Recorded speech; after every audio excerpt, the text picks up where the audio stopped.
Donc d'abord ton nom c'est Alexis Alexis comment? Gauthier. Alexis Gauthier. Et donc quel était le but du jeu ici? Fabriquer une île, quel est le... Pourquoi? Quel est le but? Pour... La construction de l'île, c'est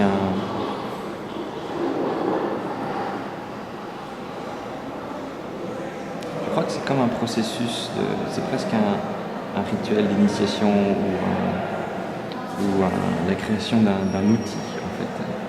La seule chose qu'on a fait, c'est de créer un outil qui serait assez réel pour engager les gens dans une relation physique, si on peut dire, parce que l'île est physique, elle est réelle, et que ce soit un objet ou un outil qui soit assez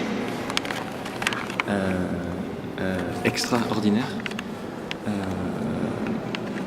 pour en fait engager un espace où on puisse en fait créer des légendes, créer des histoires, créer des mythes. Et c'est dans le mouvement en fait de son statut de choses très ordinaires, une île, et de son statut extraordinaire, une île qui bouge, qu'elle crée en fait cet espace-là. Et c'est un espace moi dans lequel j'essaie de me situer, qui me permet de tenter d'infiltrer les cultures locales, les légendes locales, leurs propres mythes. Et l'île en elle-même est en fait la structure, une réplique d'une structure d'une maison communale de Flores, qui est en fait une maison de partage pour les biens, pour les histoires, pour la famille.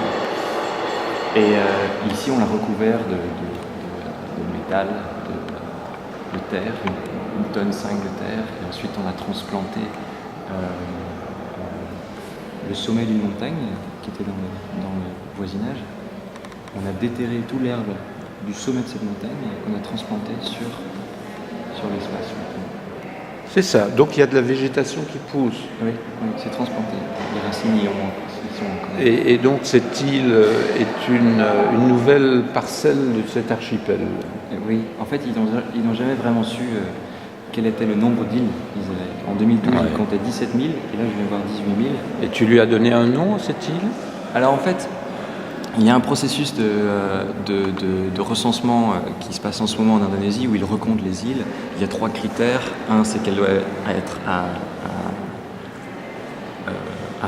elle doit être apparente à marée haute, elle doit avoir de la végétation et elle doit être d'une certaine taille. Et il y a une autre loi, mais qui est écrite par le roi d'Angleterre en 1811, qui fait la différence entre une roche et une île. Et il dit: une roche diffère d'une île si elle a suffisamment d'herbe dessus pour nourrir un mouton. Et alors on se demande en fait quels sont les critères réels. Pourquoi est-ce que ce nombre d'îles bouge autant?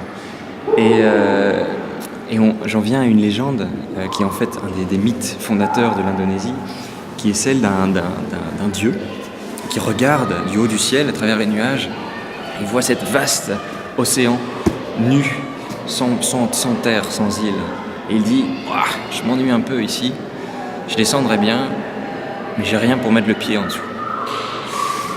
Alors il prend une poignée de poussière, il la jette dans l'océan, et ça crée une première île de cette poignée de terre. Et cette première île n'est pas figée, donc elle commence à bouger à droite, à gauche. Il descend, il y a une femme, ils se multiplient, on ne sait pas trop comment, la légende reste très abstraite là-dessus, et ils sont les fondateurs de la civilisation indonésienne. D'accord.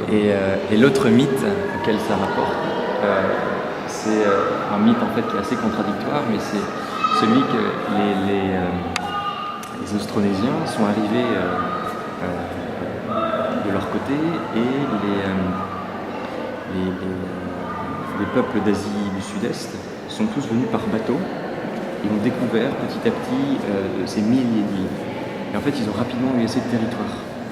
Donc, ce qui les encourageait à aller plus loin, c'était plus seulement l'idée d'avoir une terre, mais l'idée de découvrir une terre, de posséder une terre. Et ça touche un petit peu à cette relation qui est ici.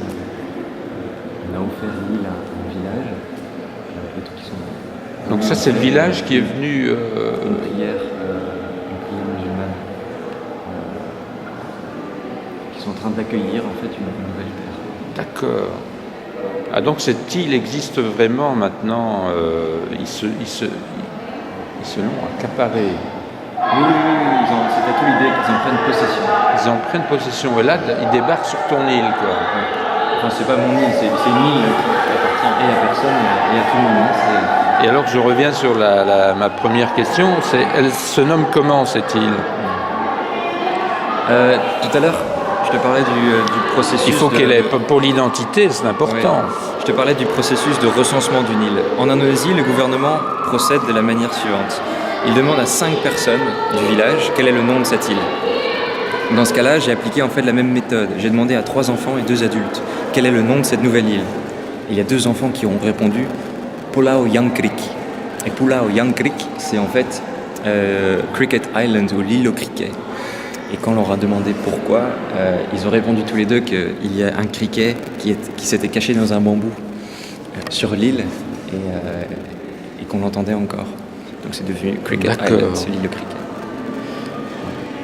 D'accord. Et c'est aussi le titre de la vidéo. C'est joli, ça, comme nom. Pulau Yangkrik. Ouais.